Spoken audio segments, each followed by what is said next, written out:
안녕하세요. 다시 혼자가 되어버린 30대 여성입니다. 그리고 오늘은 어디 가서 말하자니 제 얼굴에 침 뱉기 같아 하지 못했던 제 이야기를 해보려고요. 사실 친정어머니가 살아계셨다면 어머니를 잡고 하소연이라도 했을 텐데. 아니 어쩌면 애시당초 이런 결혼은 하지 않았을지도 모르죠. 물론 제가 그렇다고 친정아버지를 탓하는 것은 아닙니다. 모든 건 결국 제 선택이었으니 감히 누굴 탓하겠어요. 다만 친정어머니가 계셨다면 길이 아닌 곳으로 가는 저를 한 번쯤 잡아주시지 않으셨을까 하는 아쉬움이 있는 게 사실이에요. 남편하고는 대학교 때부터 알고 지내던 사이였습니다. 가까운 사이는 아니었지만 같이 있으면 시덥잖은 농담은 주고받을 정도의 친구로서 말이죠. 하지만 대학을 졸업하고 각자 사회생활을 시작한 이후로는 한동안 서로의 소식조차 모르고 지냈어요. 사는 곳도 멀고 하는 일도 워낙 다르다 보니 만날 일이 없었거든요. 그런데 그런 저희가 다시 만나게 된 건 친구 아버지의 장례식장에서였네요. 좋은 일로 만난 것도 아니다 보니 안부를 묻는 것 외엔 별다른 대화를 나눌 수가 없었어요. 그래서 비록 헤어질 때 연락처를 교환하긴 했지만 다음을 기약한다거나 그럴 수도 없었죠. 그러니 제가 남편과 특별한 사이로 발전하게 될 거라곤 더더욱 생각지 못했는데 남편은 아니었답니다. 이후로 걸핏하면 제 생각이 나더래요. 그리고 그래서였는지 남편은 심심하면 한 번씩 연락을 해오고 만나자 하고 나름대로 적극적으로 다가오더라고요. 그리고 저도 그런 남편이 싫지가 않았지요. 총 2년을 사귀었는데 경제적인 면에서만 따져보자면 받는 연애보단 퍼주는 연애를 했어요. 남편은 성실하고 착한 사람이었지만 능력이 있는 사람은 아니었거든요. 반면에 저는 일단 친정아버지가 임대사업으로 돈도 잘 버셨고 저도 프리랜서로 일찍이 일을 시작해 어느 정도 자리를 잡았던 상황이라 단순하게 생각했어요. 남자 여자 그런 걸 떠나서 돈은 있는 사람이 쓰면 되는 거고 중요한 건 사람 됨됨이라고 말이죠. 그런데 막상 결혼 이야기가 오가는 사이까지 되고 나자 남편이 하루는 울면서 저한테 그러더라고요. 사실 자기가 모아놓은 돈이 많이 없다면서. 솔직히 좀 당황스러웠어요. 능력이 없어서 제가 많이 쓰는 연애를 한 건 사실이지만 그래도 어쨌든 꾸준히 직장 생활도 하고 있었고 그렇다고 술, 담배를 하는 사람도 아니었으니 그 돈이 다 어디로 갔나 싶어서요. 그래서 혹시 주식이나 코인을 했냐고 물으니 그런 것도 아니라면서 울기만 하는데 환장하겠대요. 결국 제가 좀 제대로 이야기를 해보라고 운다고 뭐가 달라지냐며 남편을 거의 다그치다시피 했어요. 그리고 그제서야 한다는 말이 자기 집안이 형편이 많이 안 좋답니다. 자기는 저랑 처음에 연애를 시작할 때만 하더라도 그렇게 차이가 나는 줄 몰랐다면서. 사귄 지 반년쯤 지나고서야 이런저런 정황상 자기랑 저랑 처지가 너무 다르다는 걸 알게 되었다나요? 그런데 그때는 자기가 저를 사랑하는 마음이 너무 커져서 차마 사실을 털어놓을 수가 없었다는 거예요. 자기가 시쳇말로 쥐뿔 뭐 하나 가진 것도 없는 사람인 걸 알면 제가 떠날까봐 두려웠다면서. 그리고 그런 이야기를 듣고 있던 제 심정은 뭐라 한마디로 설명할 수가 없네요. 착실한 줄로만 알았던 사람이 모아둔 돈은 없다지. 그리고 그 이유가 전부 다 형편이 어려운 시부모님한테 들여서라니. 한마디로 눈앞이 깜깜했달까요? 하지만 그래도 결국 결혼하기로 했습니다. 시작은 친정아버지의 도움을 받기로 했고 이후로는 둘이서 착실히 모아가기로 약속하면서요. 그런데 집이라던가 식장이라던가 비교적 굵직굵직한 일들이 정해지고 났을 무렵 남편이 저한테 한 가지 부탁을 해왔는데 제가 집을 해온다는 이야기를 시부모님한테 안 했으면 좋겠다대요? 시부모님이 워낙 사고방식이 옛날 분들이라서 저희 쪽에서 집을 해온다 하면 당신들 아들 팔려간다고 난리가 날 거면서 말이죠. 솔직히 좀 탐탁치 않았지만 남편이 몇 번이나 미안하다며 부탁한다 하는 그 주눅든 모습이 안쓰러워 결국 알겠다고 했어요. 그런데 더 황당했던 건 그 와중에 남편이 예단 이야기를 꺼내는 거예요. 그래도 시부모님 못한 벌은 해드리고 신우 가방 하나는 챙겨줘야겠지 않냐 그 정도는 기대하시는 것 같다 그러면서요. 어이가 없더라고요. 나는 집까지 해가면서 말도 못하고 금반지 하나 해준다는 소리도 못 들었는데 그래서 이런 와중에 이거저거 입맛대로 다 따져야겠으면 결혼 자체를 다시 생각해보자 했습니다. 내가 당신 하나만 보고 하는 결혼인데 벌써부터 이래저래 시부모님 기분까지 다 맞춰드리라고 하니 부담스럽고 불편하다고요. 그러니까 남편이 자기가 생각이 짧았다며 미안하다고 바로 꼬리를 내리대요? 그래서 처음이자 마지막이라고 한 번만 참아주기로 했죠. 지금 생각해보면 그냥 그때 헤어졌어야 하는데. 아무튼 그렇게 저희는 결혼을 했고 친정아버지께서 마련해주신 20평대 아파트에서 신혼살림을 시작했습니다. 남편이 자기는 아파트에 처음 살아본다면서 너무 좋다 소리를 연신내 댔고 집들이 때 오신 시부모님도 집 좋다 소리를 연발하시대요. 하지만 말끝마다 우리 아들이 능력이 좋아서 이런 집도 샀다 하시는 건 솔직히 듣는데 좀 짜증이 났어요. 도대체 남편이 이 집을 시부모님한테 어떻게 설명한 건가 싶고. 게다가 제가 앞서 말씀드렸다시피 저는 프리랜서였기에 보통 집에서 일을 보는 경우가 잦았습니다. 그래서 방 한 칸을 제 오피스로 만들어 놨었거든요. 그런데 그걸 시부모님이 보시고는 얼마나 못마땅해 하셨는지 몰라요. 남편 잘 만나서 팔자도 좋다며 집에서 탱자탱자 노는 주제에 방까지 떡하니 차지를 했냐고 싫은 소리를 해대셨으니까요. 그래도 어떻게든 이해하고 참아보려 했어요. 옛날 분이시고 이미 제가 하는 일이 뭔지 몇 번이나 말씀도 드렸었지만 애시당초 들을 생각이 없으신 분이셨으니까요. 그리고 사실 그런 어머님의 오해보다 저를 더 힘들게 한 건 언젠가부터 어머님이 연락도 없이 수시로 저희 집을 찾아오기 시작하셨다는 거예요. 물론 당시 시댁 식구들이 살던 집이 문제가 있기는 했어요. 오래된 반지하라서 집안 곳곳에 곰팡이도 많이 피어있고 그래서 신우는 걸핏하면 친구네 집에서 신세를 지기 일쑤였지요. 그리고 저도 그런 사실을 알았을 땐 당연히 마음이 안 좋았어요. 하지만 결혼한 이후에도 남편이 벌어오는 300이 안 되는 그 월급 중 200 가까이가 이미 시댁에 들어가고 있었으니 저까지 뭘 더해드리고 싶지는 않더라고요. 말이 나왔으니 말이지만 결혼할 때만 하더라도 남편은 분명히 시댁에 드리는 돈을 줄여나가겠다고 했는데 한 번도 지켜진 적이 없었습니다. 예상치 못한 시부모님의 병원 방문을 핑계로 신우의 학업을 핑계로 심지어는 물가를 핑계로 말이에요. 그리고 그럼에도 불구하고 저 단 한 번도 남편에게 그 일로 타박한 적 없습니다. 남편 속은 오죽하겠나 싶었으니까요. 아무튼 상황이 그렇다 보니 어머님은 걸핏하면 저희 집에 오시기를 좋아하셨어요. 말씀으로는 저희 집에 오면 해가 잘 들어서 머리도 맑아지고 건강해지는 기분이라나요? 하지만 문제는 도통 집에 가실 생각을 안 하셨다는 거지요. 그리고 여기서도 100번 양보해서 집에 안 가시는 거? 그럴 수 있다 쳐요. 그러면 좀 점잖이 계실 수는 없으셨던 걸까요? 제가 일하고 있다고 해도 온 집안을 들쑤시고 다니시는 분이셨습니다. 냉장고를 열어서 내 아들 뭐 해먹이나 보자 하시질 않나. 제 옷장을 열어서는 내 아들이 뼈 빠지게 벌어온 돈으로 이런 거 사 입냐. 그리고는 멋대로 제 화장품과 향수도 슬쩍 가져가시기 일쑤셨고요. 그러니 아무리 남편을 봐서 참아야지 하던 저도 점점 인내심의 한계를 느끼게 되대요. 그러다 결혼한 지 1년 좀 지났을 때였습니다. 어김없이 그날도 어머님이 오셨는데 그날은 신우까지 데리고 오셨더라고요. 그리고 저는 두 사람이 밖에 서 있는 걸 확인했지만 문을 열지 않았어요. 아니 정확히 말하자면 현관 비밀번호도 바꾸고 저도 집에 없는 척을 한 거죠. 반년 넘게 남편에게 시댁 식구들이 멋대로 집에 드나들지 못하게 해달라고 했지만 자기 식구들 사는 걸 보고도 그렇게 매정하게 나올 수 있냐며 오히려 저를 인색한 사람으로 몰아갔기에. 그래서 몇 번이나 싸우고 참기를 반복했었습니다. 그러다 그날만큼은 저도 더는 못 해먹겠다 싶어서 나름의 조치를 취했던 거예요. 그리고 그렇게까지 하면 솔직히 어머님이고 누구고 그냥 포기하고 떠날 줄 알았거든요. 그런데 좀 있다 웅성거리는 소리가 나더니 드릴 소리라고 해야 하나? 놀라서 현관을 열었더니 어이가 없게도 열쇠 수리공이 저희 집 현관을 따려고 하고 있던 거죠. 그 사람도 놀라고 저도 놀라고 황당해서 이게 무슨 경우냐니까 어머님과 신우가 적반하장으로 나왔습니다.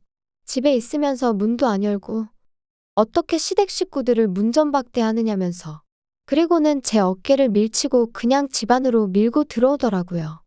신우는 마치 자기 집이라도 되는 양 자기 핸드백을 거실 소파에 휙 던지고선 안방으로 향했습니다.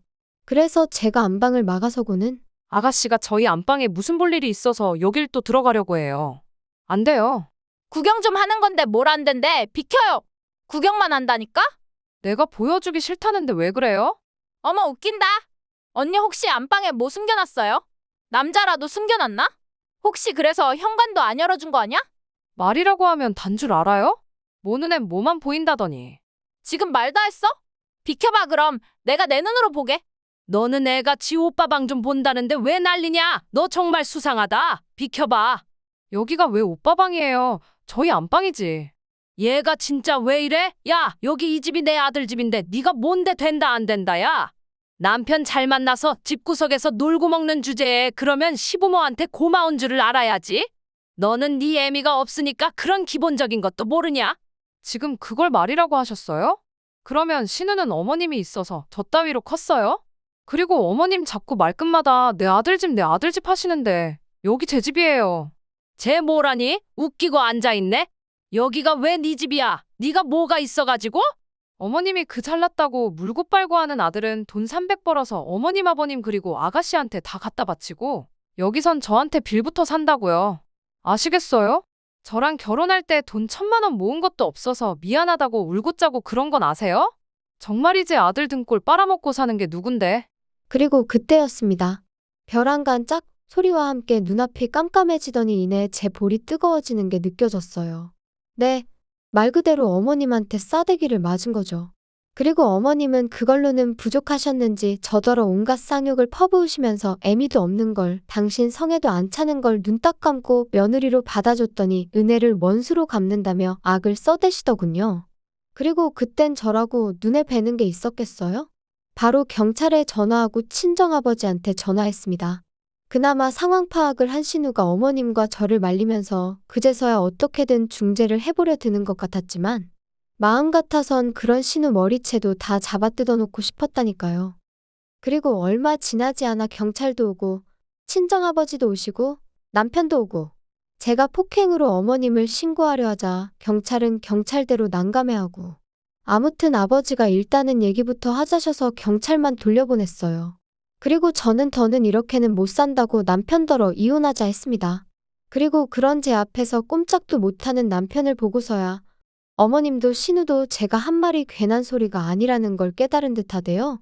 하지만 그럼에도 불구하고 어머님은 저한테 미안하단 말은 한마디 안 하시고 그저 억울하다, 내 아들 불쌍하다. 저는 이혼을 원했지만 아버지가 저를 말리셨어요. 저희 남편이 잘못한 게 아니고 사돈이 실수를 한 거니 그냥 그쪽하고만 연을 끊어라. 남편하고는 잘 살아라 하시면서요.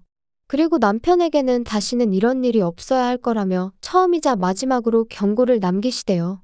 사실 그간에도 제가 시부모님이나 신우로 속상한 일이 있으면 미주알 고주알까지는 아니어도 그냥 힘들다는 정도는 아버지한테 털어놓곤 했었는데 그때마다 아버지는 그래도 남편한테 싫은 소리는 한 번도 하신 적이 없으셨습니다.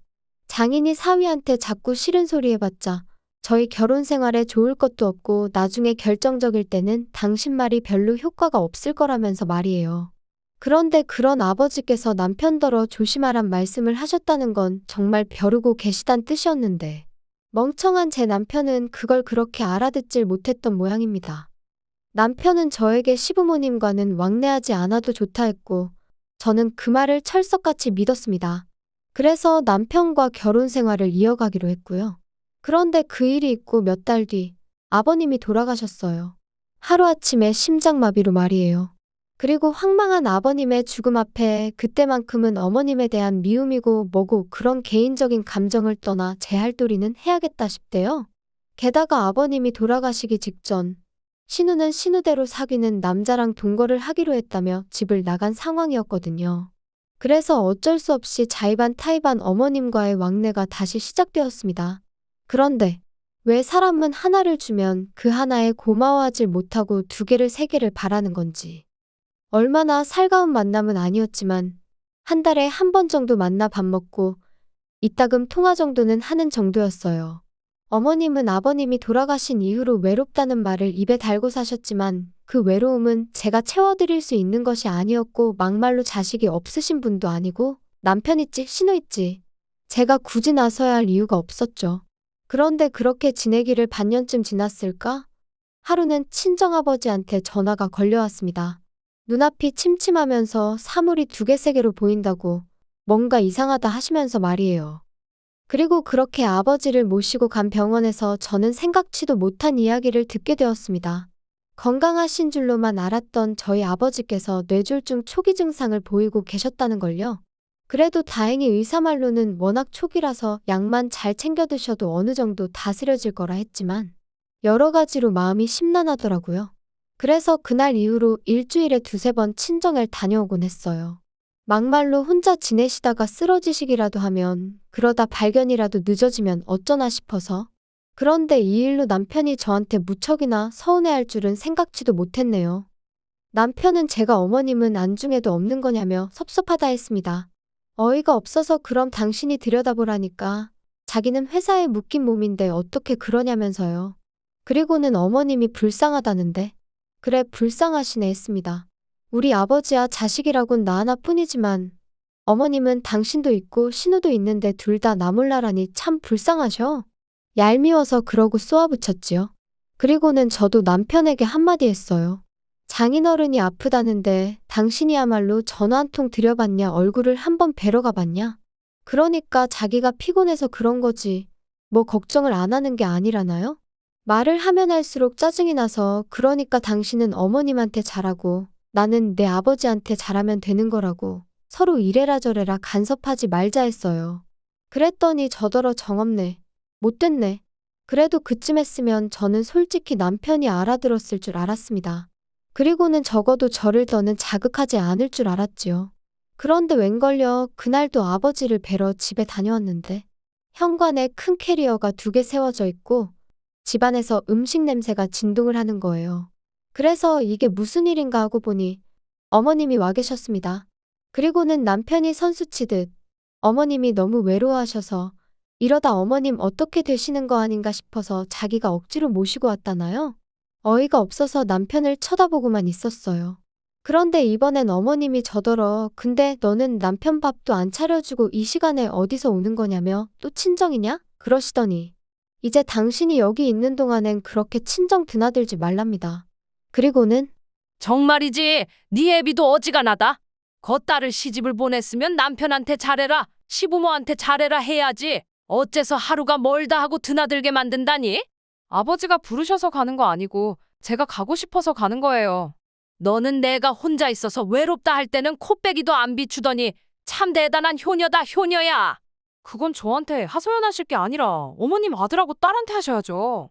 너는 무슨 말을 그렇게 하냐 예의 없게. 우리가 잘하는 거랑 네가 잘하는 거랑 같아? 내가 잘하는 것보다 당신이나 당신 여동생이 잘하는 게 중요하지 안 그래? 그리고 내가 그럴 마음이 없는데 뭘 자꾸 잘해라 말아요? 진짜 그만 좀 해라. 그거 뺨 한 대 맞은 걸로 언제까지 우리 엄마 죄인 취급할래? 적당히 좀 해. 처음엔 엄마가 너무했다 싶었는데 이젠 우리 엄마가 불쌍할 지경이다. 그러지 말고 엄마한테 사과드려. 그래, 사과드리라는 거지? 그래, 사과드려야겠다. 어머님, 어머님의 하나뿐인 아들이자 잘난 시댁의 기둥인 남편을 제가 데려오는 게 아니었는데 제가 정말 죄송한 짓을 한 것 같아요. 그래서 이제라도 돌려드리니 제발 좀 데려가세요. 그리고 저는 큰 가방 하나를 꺼내서 남편의 옷가지와 짐을 쓸어 담았습니다. 그리고는 현관 앞에 있던 어머님의 캐리어들과 같이 복도에 내놨지요. 남편이 황당하단 표정으로 쳐다보는데 그러던지 말던지 어머님이 하시던 음식 싱크대에 다 부어버리고 나가시라 했습니다. 그렇게 외로워하셨으니 아들도 데리고 가시라고. 저도 어디서 그런 힘이 나왔는지 모르겠는데 정말 있는 힘껏 2사람을 집 밖으로 밀어냈다니까요. 그리고는 저도 저대로 짐 챙겨서 아예 친정으로 가버렸어요. 그리고 이튿날부터 남편과 어머님이 번갈아 가며 연락을 해왔는데 아주 자기들끼리 용서를 해준다고 했다가 또 자기들이 뭘 그렇게 잘못했냐고 했다가 이랬다 저랬다 말 바꿔가며 사람을 얼마나 귀찮게 하던지요. 하지만 남편에게는 변호사 통해서만 이야기하자고 통보해놓고 이후로 정말 그렇게 했어요. 그러니까 남편도 처음엔 난리를 치더니 나중엔 방법이 없다 싶었는지 순순히 이혼해주겠다대요. 아마 자기도 변호사 만나보고 방법을 찾아보려 했겠죠. 그런데 없었겠죠. 애시당초 자기가 이 가정에 기여한 바도 없고 제가 위자료 내놓으라고 안 하니 그것만으로도 어쩌면 감지덕지였을지도요. 아무튼 그래서 이제 남남이 되었고 어머님은 그제서야 당신이 미안했다면서 뭐 우리 이제 다 내려놓고 처음부터 다시 시작해보자는 무슨 말 같지도 않은 소리를 하시던데. 제가 그런 말이 귀에 들어오기나 했겠어요? 그냥 지치고, 지겹고 힘들다고 그만 괴롭히시라 했네요. 제가 내린 결정에 후회는 없습니다. 미련하리만치 남편을 품어주고 최선을 다했으니까요. 이제 이 글을 마지막으로 제 인생에서 남편이고 시댁 식구들이고 제 기억 속에서 날려버릴 겁니다. 긴 이야기 들어주셔서 감사합니다. 오늘의 사연은 여기까지입니다. 구독과 좋아요, 알람 설정해주시면 앞으로 더 좋은 사연으로 찾아오겠습니다. 감사합니다.